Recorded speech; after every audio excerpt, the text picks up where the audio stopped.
Mi malvado esposo me acusó de loca y quiso meterme al manicomio para quedarse con mis hijas.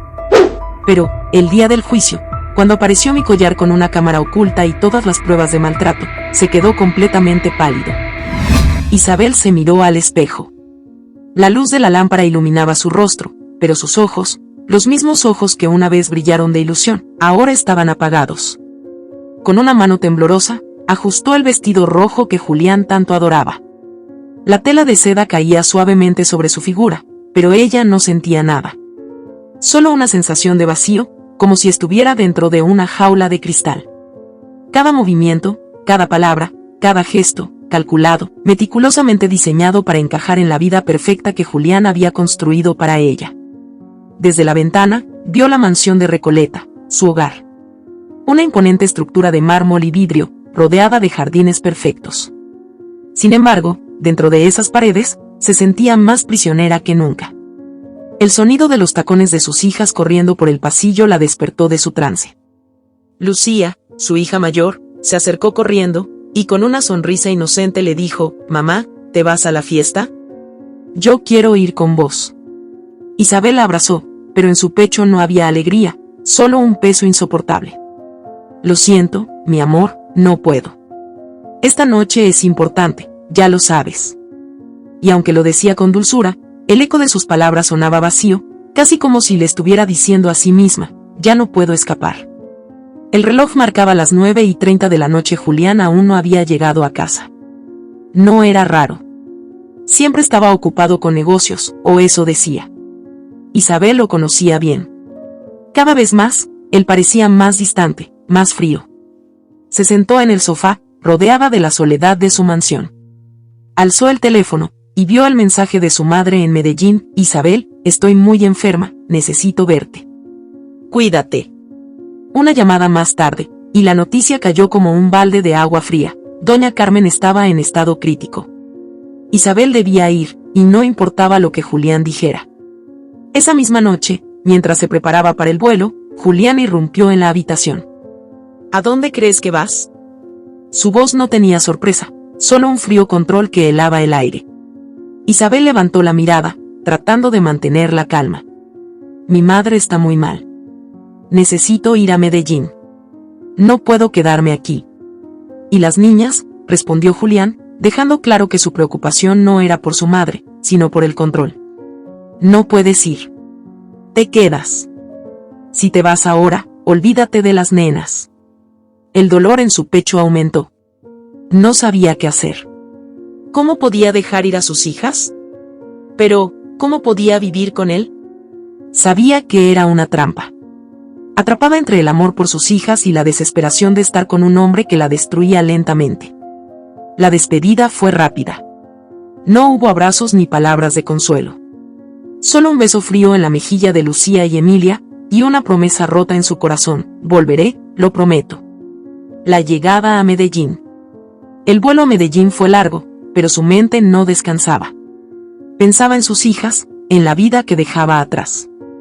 Había conocido a Julián cuando era joven, y en su momento, él parecía ser la solución a sus sueños. Pero lo que no sabía era que aquel amor se transformaría en una prisión. Y la prisión era su vida ahora. Al llegar a Medellín, la ciudad la abrazó con su calor cálido, su caos, su gente. No había nada de la perfección que había dejado atrás en Buenos Aires. Solo la simpleza de un barrio lleno de vida, pero también de recuerdos. Recordaba cómo se sentía libre aquí, con su madre, hace años. Todo era diferente ahora. El tiempo había pasado, pero no la carga de la opresión. Doña Carmen le esperaba en su pequeña casa del poblado, débil y con la mirada perdida. Isabel se acercó, le tomó la mano, y por un momento, olvidó todo. Olvidó a Julián, olvidó las reglas, olvidó la mansión y el contrato que la tenía atada. «Mamá, estoy aquí. Te voy a cuidar», susurró, mientras las lágrimas caían lentamente por sus mejillas. Renata, su amiga de toda la vida, llegó esa tarde.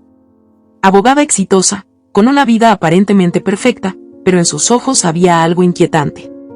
Se abrazaron con cariño, pero Renata tenía algo en mente. «Isabel, sé lo que estás pasando. He estado investigando a Julián. Él no es lo que parece. Tienes una salida, pero tienes que estar dispuesta a tomar riesgos. Isabel no quería oír más. ¿Salir de qué? ¿Cómo? No puedo hacerle eso a mis hijas. Pero Renata insistió.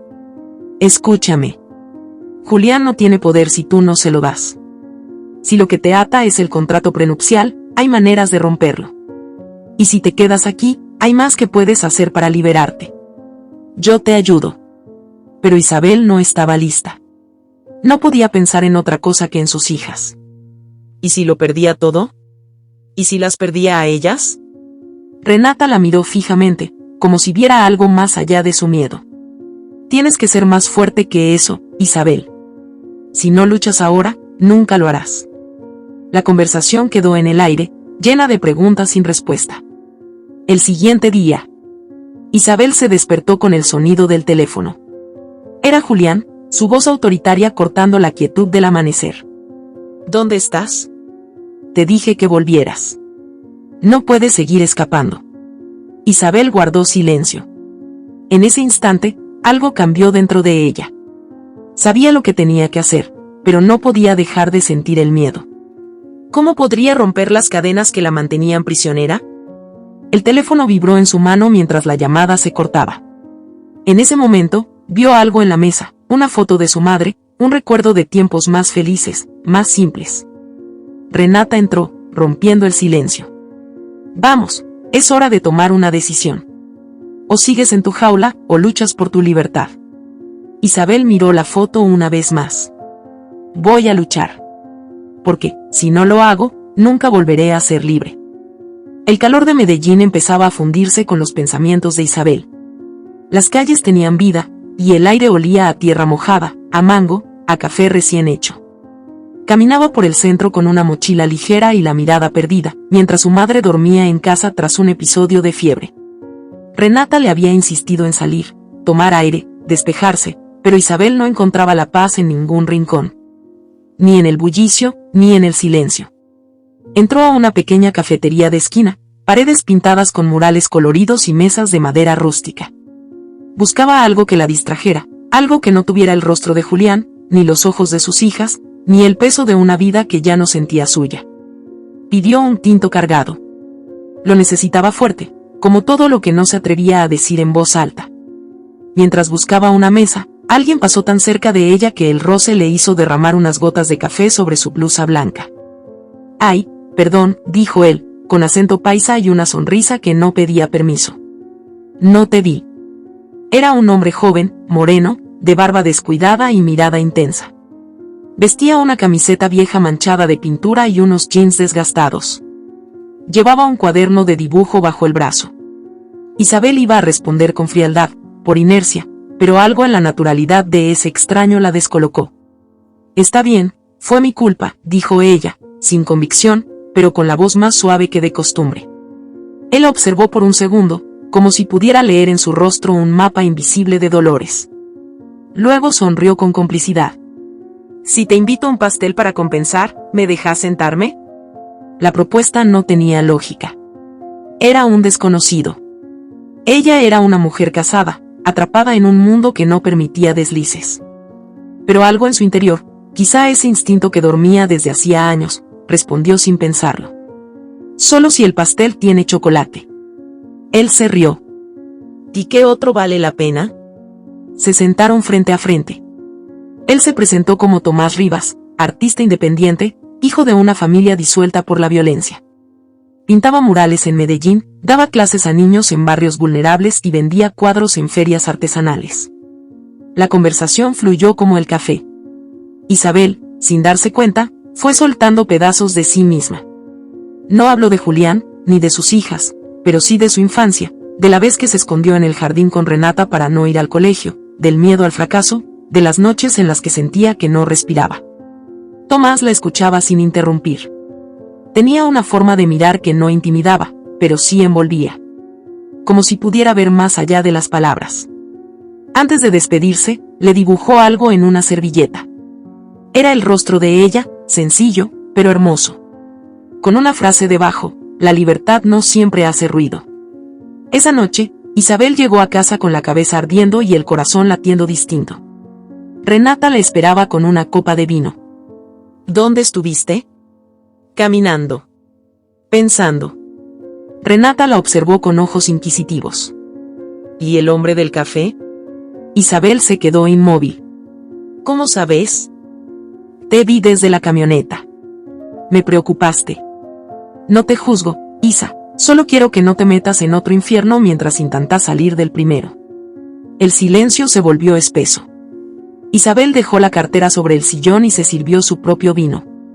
¿Qué pasaría si? ¿Sí qué? Si decidiera no volver. Renata se acercó, le tomó la mano. Su voz bajó a un susurro. Y entonces hay que empezar a mover piezas. Tengo un plan. Isabel la miró con escepticismo. Julián tiene el poder de quitarme todo. No lo entendés. Sí lo entiendo. Pero no me subestimes. Lo que él no sabe es que yo tengo pruebas de sus negocios sucios. Sociedades fantasmas, evasión fiscal, acuerdos con políticos. Si él rompe el trato, puedo volcarlo todo. Isabel no sabía si sentirse aliviada o aterrada. ¿Desde cuándo lo sabes? Desde hace años. Pero no eras fuerte entonces. Ahora sí. Esa noche, Isabel volvió a soñar con Tomás. No en forma romántica, sino como una puerta abierta, una ventana rota por la que entraba aire. Los días siguientes, se cruzaron 2 veces más, como si el destino los empujara. La tercera vez, él la llevó a ver uno de sus murales en una escuela pública. Isabel observó los colores, las siluetas, los ojos de niños pintados sobre una pared rota por el tiempo. Sintió que todo eso tenía más sentido que los 10 años de apariencias con Julián.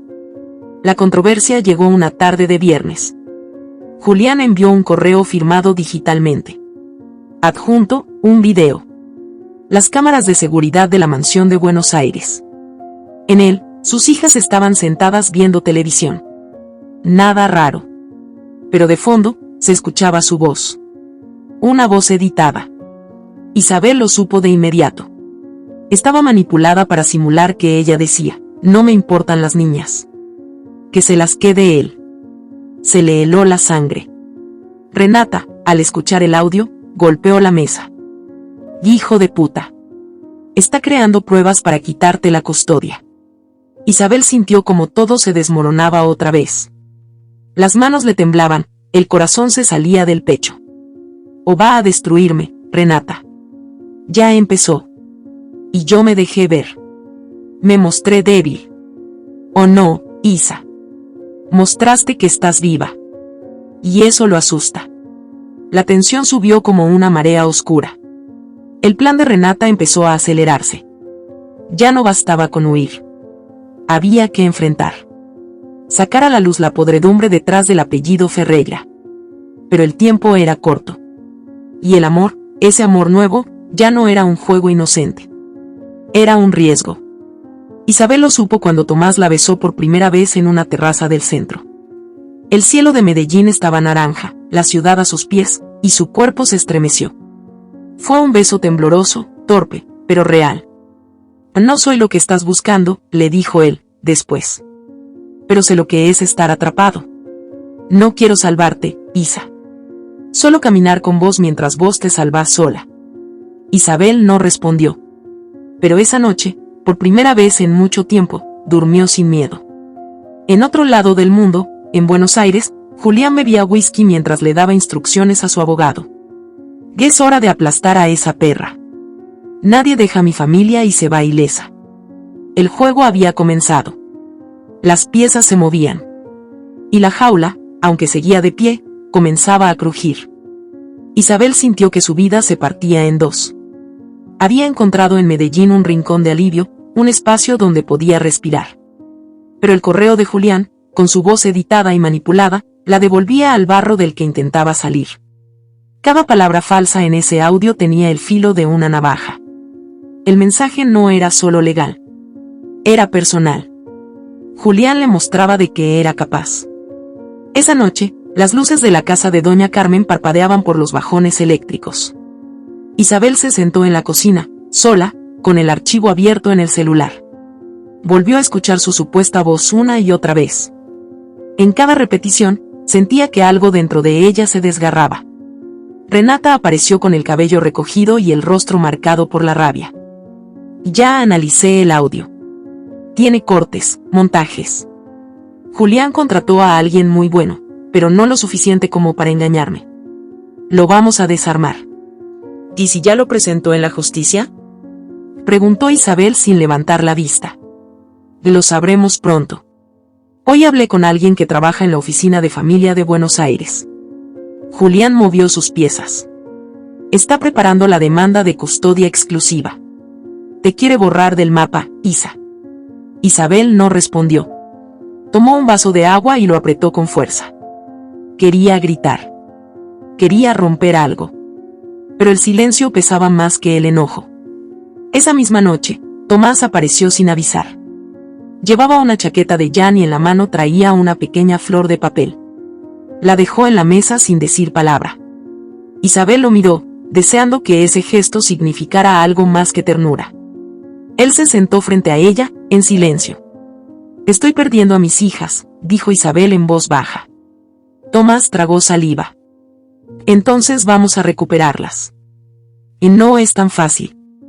Hay dinero, poder, abogados, y ahora pruebas falsas. Él se acercó un poco más. No te pido que me cuentes todo. Solo déjame estar.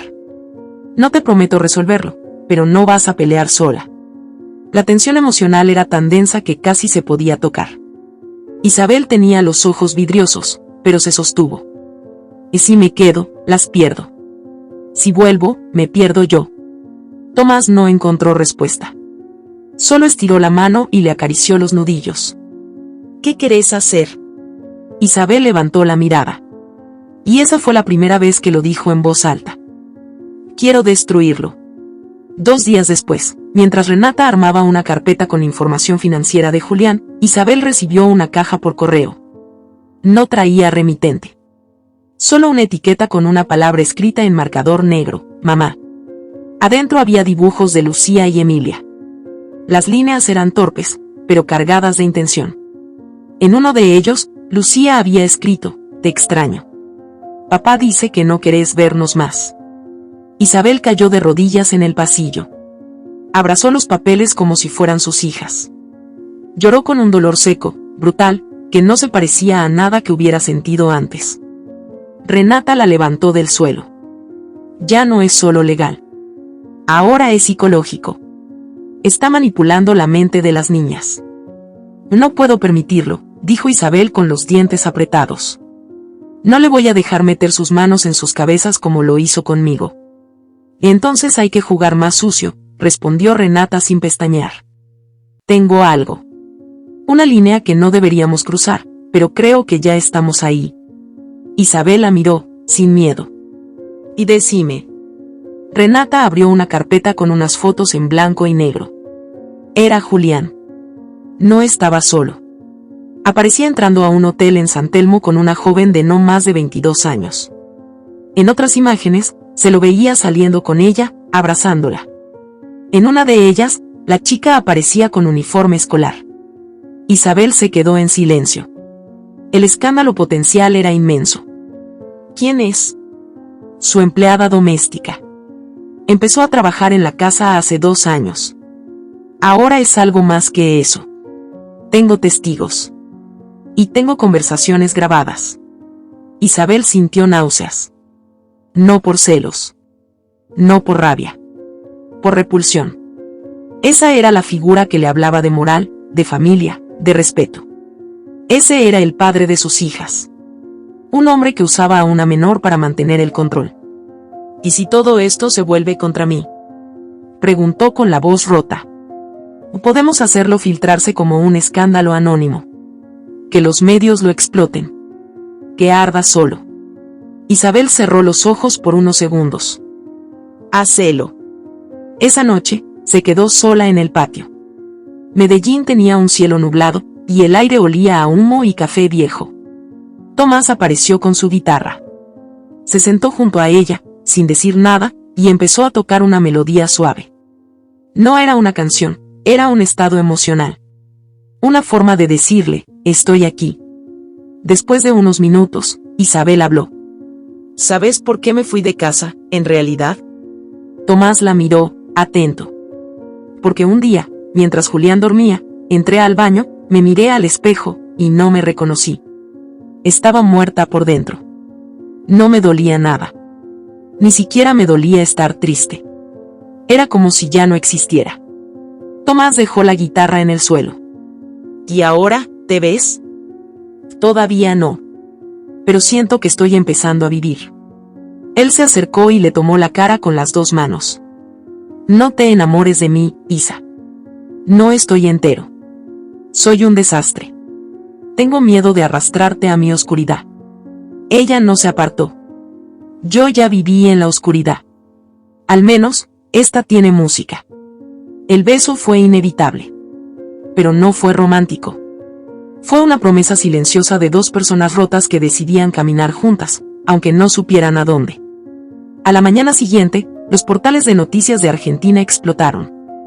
Empresario argentino vinculado con joven trabajadora. Acusaciones de abuso de poder. Las redes hervían. Julián no contestaba a la prensa.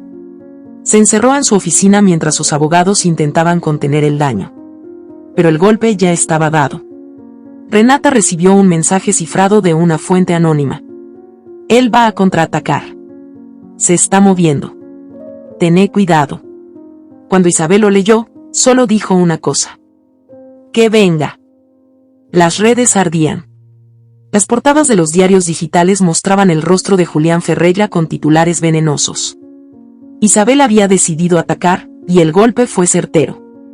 Durante casi 3 días, la atención mediática giró en torno al escándalo. Julián, como siempre, no daba la cara.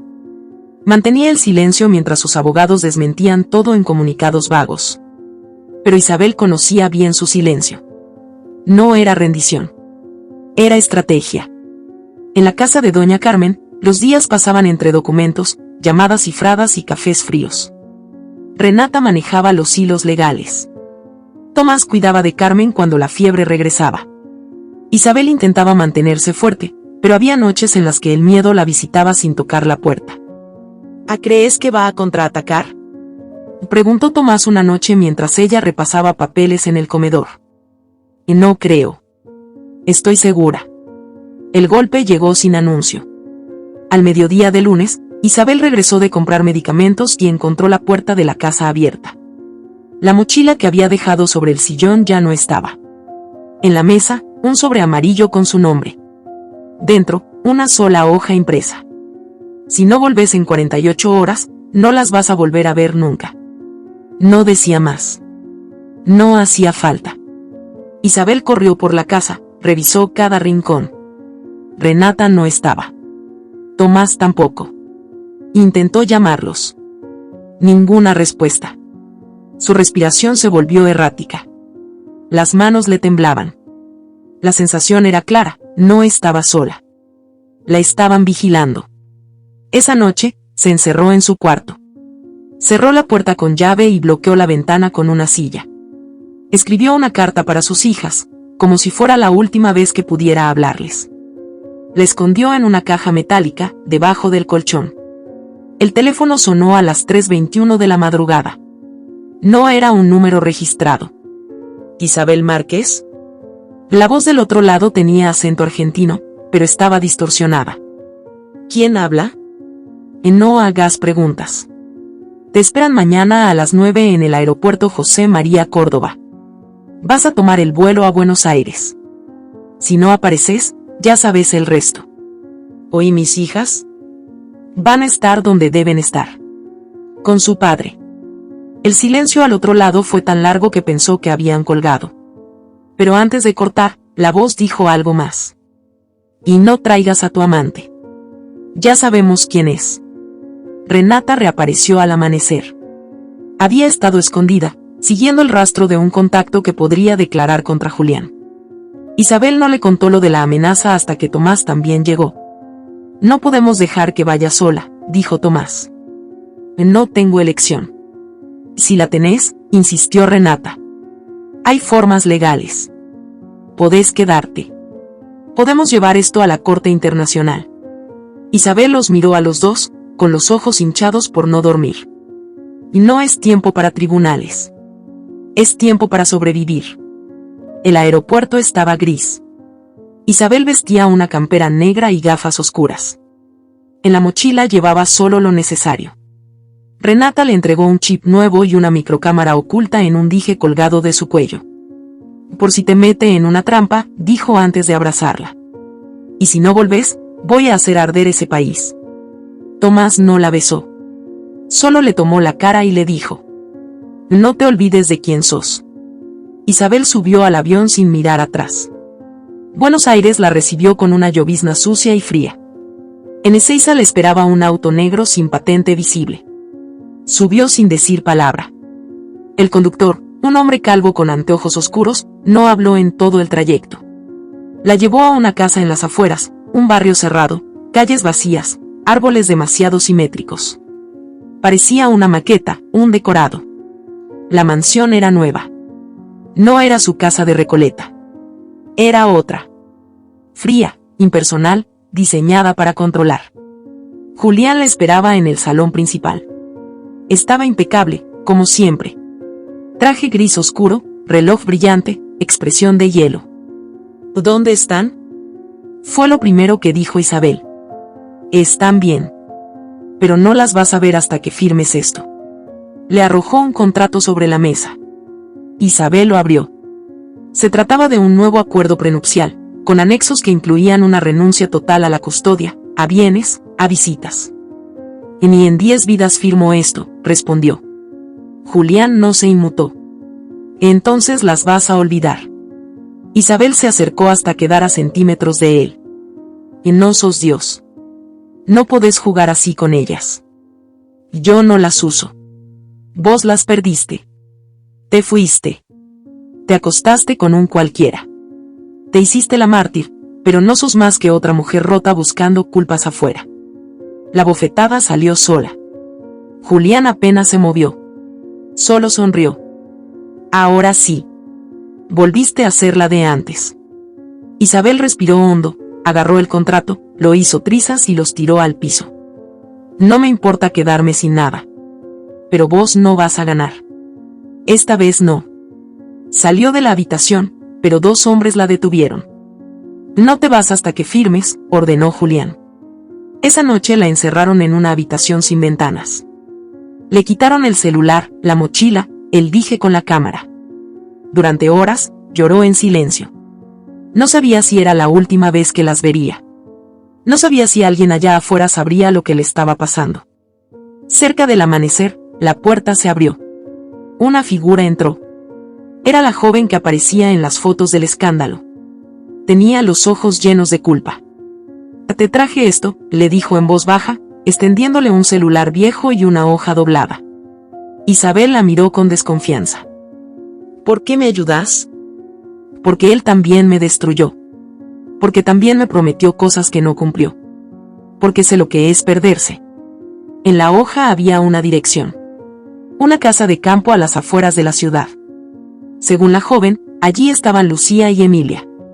Julián las mantenía escondidas para evitar cualquier orden judicial. Tenés que ir esta noche. Hay cambio de guardia. Solo tenés una oportunidad. Isabel le tomó la mano. ¿Cómo te llamas? Martina.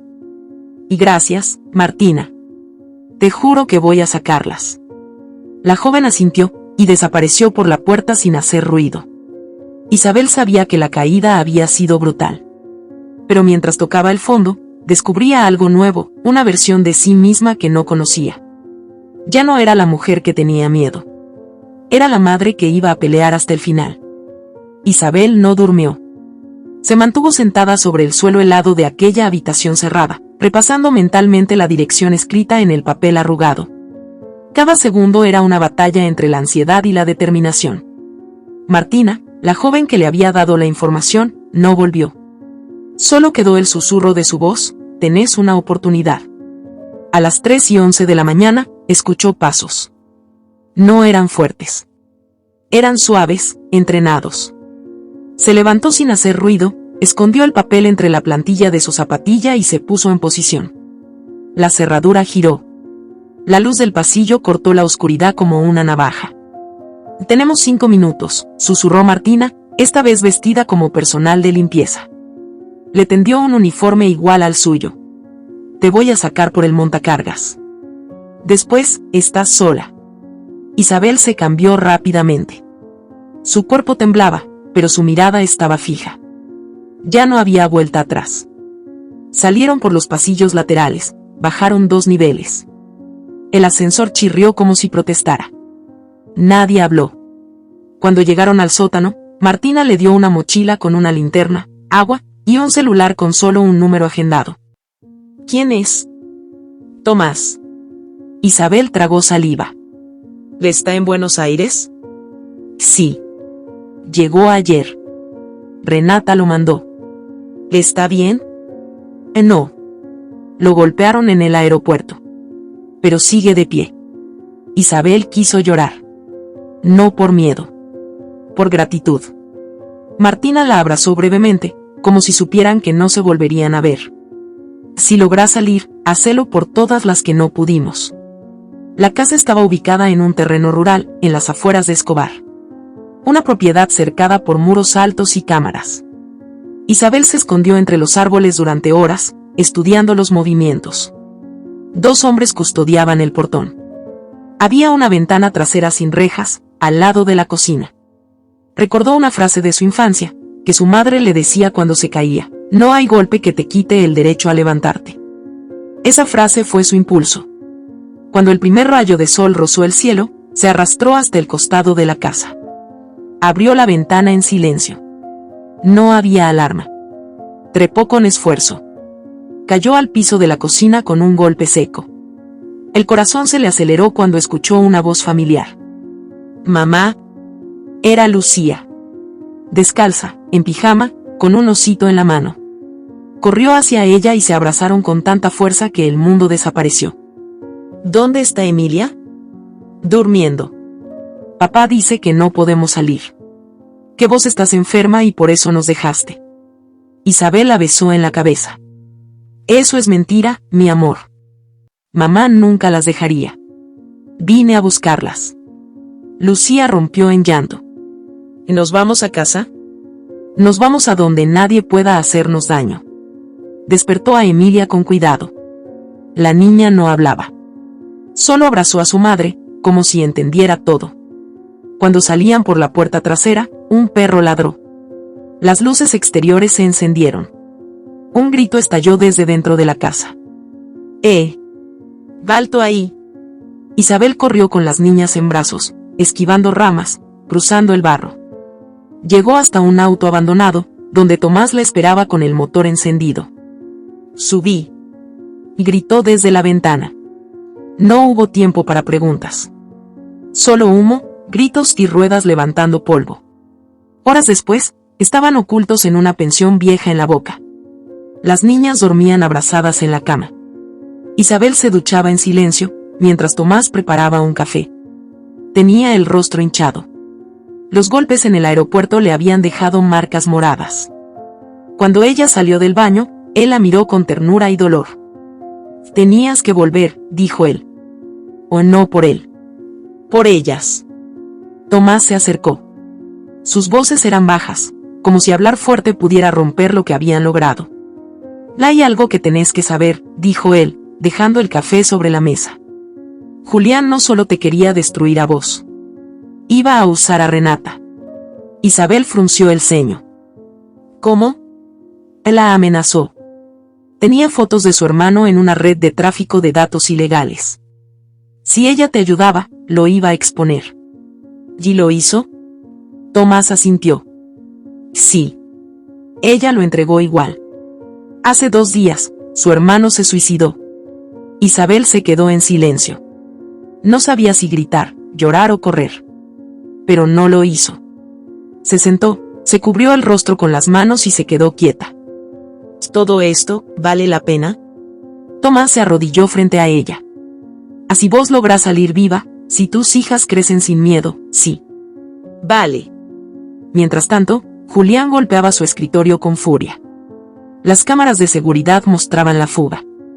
Llamó a uno de sus hombres. Quiero a Isabel. Quiero a las nenas. Y quiero a ese muerto de hambre colombiano. Hoy. El asistente no se movió. Hay otro problema. El video del encierro se filtró. Julián se congeló. ¿Qué video? De la cámara del collar. Se transmitió a una cuenta internacional de derechos humanos. Está en todos lados. Te están acusando de secuestro. Julián perdió el color. Por primera vez, sintió que el poder se le resbalaba entre los dedos. Esa noche, Isabel recibió una llamada desde un número cifrado. ¿Isabel Márquez? Sí. Habla la jueza Navarro. Estamos iniciando una investigación formal. Te necesitamos con las niñas en la fiscalía mañana. Tenemos protección para vos y tus hijas. Esto significa que todo está por cambiar. Isabel miró a sus hijas dormidas. Luego a Tomás. Todo había ardido. Pero de las cenizas, empezaba a brotar algo distinto. Todavía no era libertad. Pero sí era esperanza. Y con eso, alcanzaba. Las calles de Buenos Aires estaban cubiertas de neblina. Desde la ventana de la pensión, Isabel observaba cómo la ciudad despertaba, como si nada estuviera ocurriendo. A su lado, sus hijas dormían profundamente.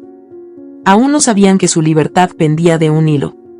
Renata llegó con ojeras profundas y el alma rota. Se abrazaron sin decir nada. Los ojos de Isabel preguntaban más de lo que su voz podía formular. Lo sé todo, dijo Isabel. Renata no se defendió.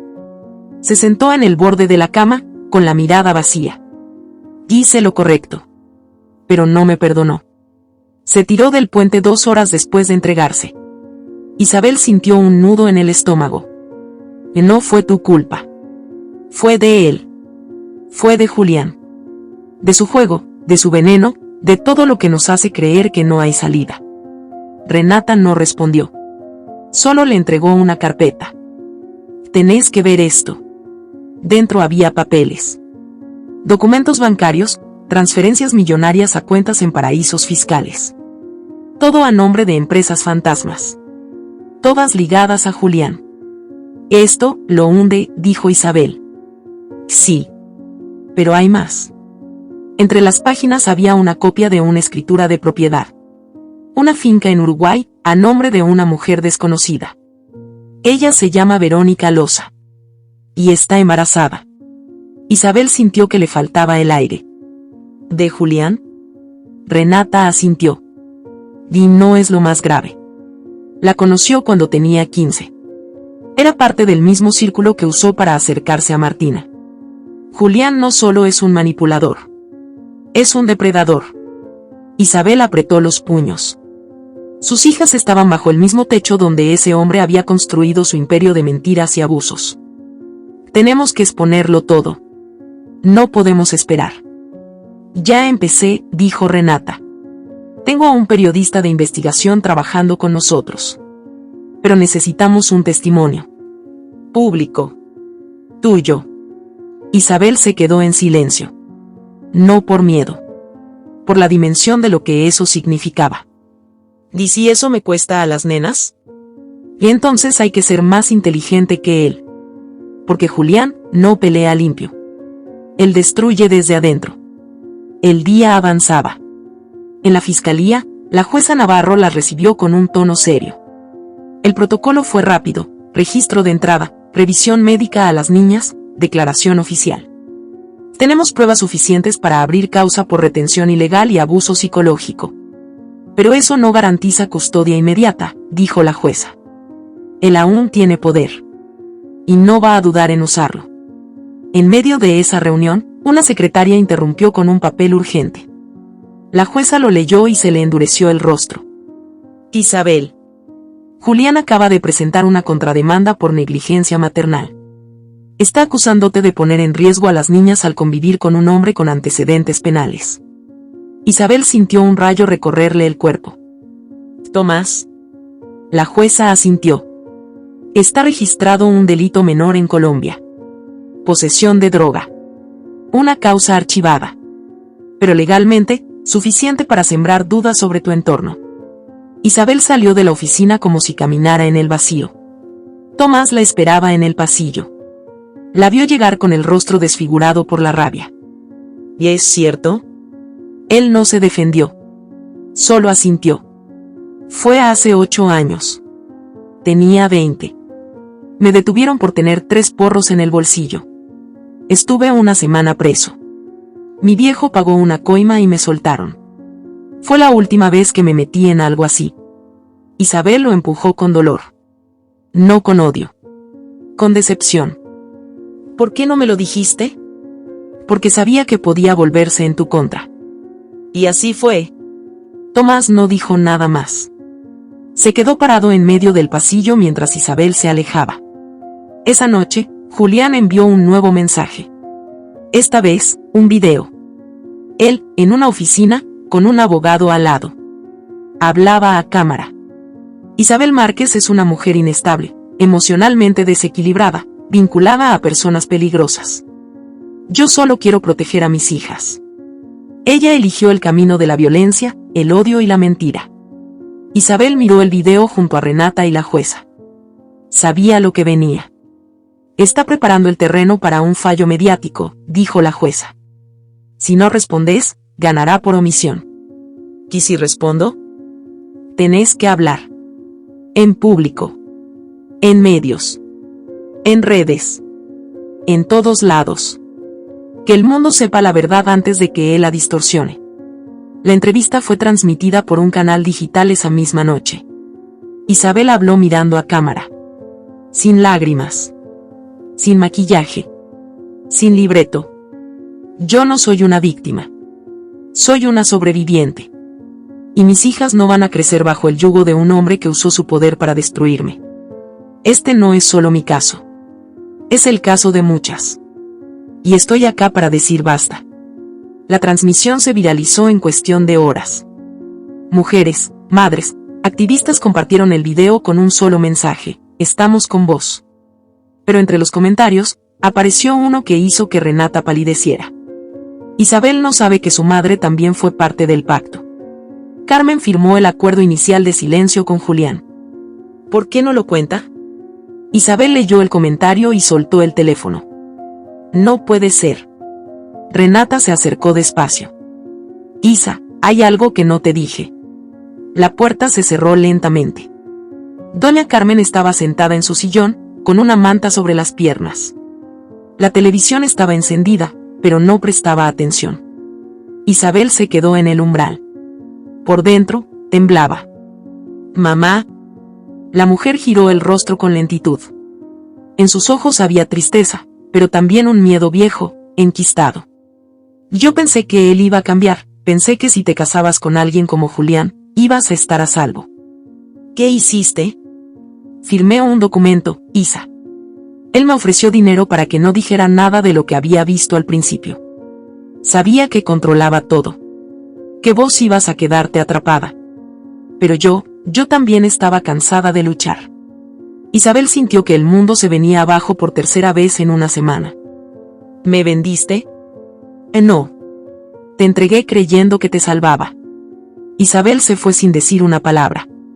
A su espalda, su madre rompía en llanto. Esa noche, Isabel se quedó en un cuarto de hotel con sus hijas. No quiso ver a nadie. No atendió a Renata. No llamó a Tomás. Solo abrazó a sus nenas y les susurró al oído. Nada ni nadie nos va a separar. Pero al cerrar los ojos, solo vio una cosa, la cara de su madre firmando un contrato. Y entendió que el precio de la libertad no siempre era el sacrificio. A veces, era la verdad. La ciudad no hablaba, pero miraba. Cada paso de Isabel era seguido, comentado, editado, manipulado. Su video había cruzado fronteras. Las redes sociales se convirtieron en una trinchera. Para algunos, era una heroína. Para otros, una madre desequilibrada, manipuladora, mentirosa. El caso Ferreira vs Márquez ya no era solo un juicio familiar. Era un circo mediático. Esa mañana, Isabel llevó a las niñas a una revisión médica obligatoria. En la sala de espera, Emilia dibujaba en un papel mientras Lucía le contaba a una enfermera sobre su maestra favorita. Isabel no se percató del hombre que entró, ni del otro que estaba en la recepción. Nadie levantó la voz. Nadie disparó. Todo fue rápido. ¿Isabel Márquez? Preguntó un policía de civil. Sí. Queda detenida por obstrucción de la justicia, pretensión indebida de menores y desacato a la autoridad judicial. ¿Qué? Lucía gritó. Emilia empezó a llorar. No.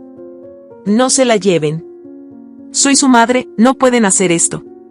Los policías no respondieron. La esposaron frente a sus hijas. La sacaron del centro médico como si fuera una delincuente peligrosa. La celda era húmeda, sin ventanas, con una sola lámpara que parpadeaba. Isabel se sentó en el suelo. Las manos le temblaban. Su cara estaba sucia. No por mugre. Por dolor. La abogada de oficio apareció 6 horas después. No era Renata. Era otra. Una joven con cara de nervios y voz frágil. El juez Carranza tomó el caso. Dictó una orden de detención inmediata basándose en riesgo de fuga y manipulación mediática. Las niñas fueron llevadas a un hogar de tránsito hasta que se resuelva la situación. Isabel sintió que algo se desgarraba por dentro. Como si alguien le arrancara la piel de a poco. ¿Dónde está Renata? No contesta. Tampoco su abogado. Están desaparecidos del sistema judicial. ¿Y Tomás? No figura en la lista de visitas. Me dijeron que fue deportado. Isabel cerró los ojos. Todo lo que había construido, todo por lo que había sangrado, estaba siendo arrancado de raíz. Y lo peor, lo hacía el sistema. En un despacho elegante, Julián firmaba papeles. Frente a él, el juez Carranza bebía whisky. Sabía que podías hacerlo, dijo Julián. No es la primera vez que limpio tus desastres, respondió el juez. Pero va a costarte más esta vez. Estás expuesto. No puedo garantizar mantenerla encerrada por siempre. Solo necesito 3 semanas. Después, nadie va a querer oír su versión. En la celda, Isabel escribió en el reverso de una hoja de acusación. No tenía lápiz, solo un pedazo de madera quemada de la lámpara. Escribió una carta para sus hijas. La dobló con cuidado y la escondió dentro de su sostén. Si salía viva de allí, esa carta iba a ser su testamento. La celadora mayor, una mujer robusta con una cicatriz en el cuello, se sentó a su lado al final del turno. Yo vi tu video, dijo sin mirarla. También fui madre sola. A mí me sacaron a mi hijo por una denuncia falsa. No tengo poder, ni estudios, ni dinero. Pero si querés salir viva de acá, tenés que mantenerte lúcida. ¿Y cómo se hace eso? Preguntó Isabel con los labios resecos. Y no odiando. El odio pudre más rápido que el encierro. 3 días después, Renata apareció en televisión. No como abogada. Como detenida. La acusaban de manipulación de pruebas, uso de datos confidenciales y conspiración para alterar procesos judiciales. Isabel, desde la celda, vio la transmisión en un televisor colgado de la pared. La imagen la partió en 2. Renata con el rostro desfigurado por el dolor. Rodeada de cámaras. Callada. Julián había ganado. Oh, eso parecía. Esa noche, Isabel tuvo un ataque de pánico. No podía respirar. Las paredes se achicaban. Sentía que iba a morir. La celadora la encontró tirada en el piso, con los labios morados.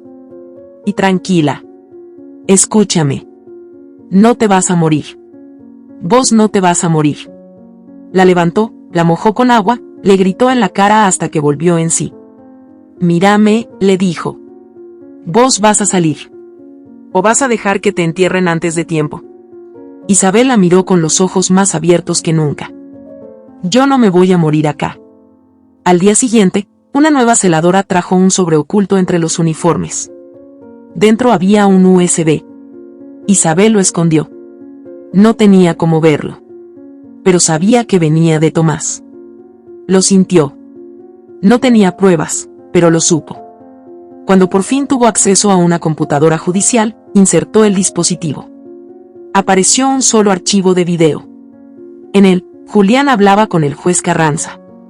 Era la misma escena del despacho, grabada con un micrófono oculto. Todo estaba allí, el acuerdo, el whisky, la orden de detención arreglada. Era la bomba que necesitaban. La celadora que la había ayudado la observó desde la puerta. ¿Estás lista para terminar esto? Isabel asintió. Ahora sí. Esa noche, en una celda húmeda, rodeada de barrotes, con la esperanza como único abrigo, Isabel empezó a escribir su propio final. Ya no era la mujer atrapada. Era la madre que había sobrevivido a todos. El video fue enviado desde una red cifrada a medios de todo el país. En la grabación, Julián Ferreira, en su despacho, brindaba con el juez Carranza mientras sellaban su plan. 3 semanas más, y esa mina desaparece. Nadie va a creerle nunca. La noticia estalló. Las redes colapsaron. Programas de televisión interrumpieron su transmisión. En pocas horas, los abogados de derechos humanos internacionales pedían intervención. La fiscalía reabrió el caso. El juez fue suspendido. Julián desapareció. Isabel fue liberada de forma inmediata. Salió por la puerta principal del penal sin maquillaje, con el rostro marcado por días sin dormir, pero con la mirada firme. En la puerta la esperaban periodistas, cámaras, micrófonos. Ella solo dijo una frase. Me quisieron enterrar. No sabían que yo era semilla. Las niñas la esperaban en una sala blanca, custodiadas por personal del juzgado. Lucía corrió hacia ella gritando mamá, con los brazos abiertos. Emilia, más pequeña, solo estiró los brazos y se abrazó a su pecho como si supiera que esa era la única verdad que necesitaba. Ese abrazo fue la justicia que la ley no supo darle. En los días siguientes, Isabel se negó a dar entrevistas. Se refugió en una casa modesta en las sierras de Córdoba, donde un grupo de mujeres sobrevivientes la recibieron como una más. Nada de lujos. Nada de cámaras. Solo tierra, silencio y voces que no juzgaban. Allí se reencontró con Tomás. No como un amor épico, sino como un compañero de lucha. Se sentaron frente al fuego, rodeados de la noche más clara que Isabel había visto en años. No vine a quedarme, le dijo ella. Tampoco vine a retenerte, respondió él. ¿Y entonces? Vine a mirarte libre. Aunque no sea conmigo. Se abrazaron. Lloraron. Y luego durmieron uno al lado del otro, como dos almas que entendieron que a veces amar, también es saber soltar. Un mes después, Isabel volvió a aparecer en público. Esta vez, en una escuela pública, leyendo un cuento para niños. No llevaba tacones, ni joyas, ni nombre de celebridad. Solo su voz, su historia y una misión, que ninguna otra madre tuviera que pasar por lo mismo. En un rincón, Martina, la joven que la ayudó a escapar, grababa con el celular. Esa grabación se hizo viral. No porque fuera perfecta, sino porque era real. A veces hay que perderlo todo para encontrarse uno mismo, dijo Isabel al cerrar el libro. Y si eso duele, es porque estamos vivos. Julián fue arrestado en Paraguay semanas después, intentando cruzar la frontera con documentación falsa. Se filtró una foto, demacrado, sin afeitar, sin la soberbia que lo definía. Fue condenado a 18 años por corrupción, asociación ilícita, falsificación de pruebas y abuso de menores. Pero esa noticia no provocó festejos en Isabel. Solo alivio. Renata fue absuelta. Volvió al ejercicio de la abogacía, pero desde otro lugar. Trabajaba pro bono para mujeres en situación de violencia. Nunca más quiso cámaras. Nunca más quiso fama. Doña Carmen falleció en su casa, en Medellín. Isabel llegó a tiempo para despedirse. No hubo reproches. Solo un perdón susurrado por ambas. En el velorio, Lucía preguntó: ¿La abuela está feliz ahora? Isabel respondió sin titubear: sí. Está libre. Como nosotras. La novela termina en una mañana luminosa. Isabel camina por un sendero de tierra con sus hijas. Lucía corre por delante. Emilia recoge flores silvestres. Isabel las observa, y por primera vez en mucho tiempo, no siente miedo. En su mano lleva una libreta. Es su diario. En la última página, escribe: sobreviví a una casa sin ventanas. A palabras que lastiman más que los golpes. A una justicia ciega. Pero, sobre todo, sobreviví a mí misma. Y si estás leyendo esto, es porque todavía tenés tiempo. Nunca es tarde para volverte a elegir. La cámara se eleva lentamente, mostrando el paisaje. No hay música épica. Solo el sonido del viento, las risas de sus hijas y el silencio. Ese silencio que ya no asusta. Ese silencio que, ahora, es paz. Si esta historia te ha gustado, te invito a que me dejes en comentarios qué has sentido al escucharla, y si has pasado por una situación de engaño similar, me encantaría que compartas tu valiosa opinión. Recuerda decirme desde qué ciudad estás viendo este video.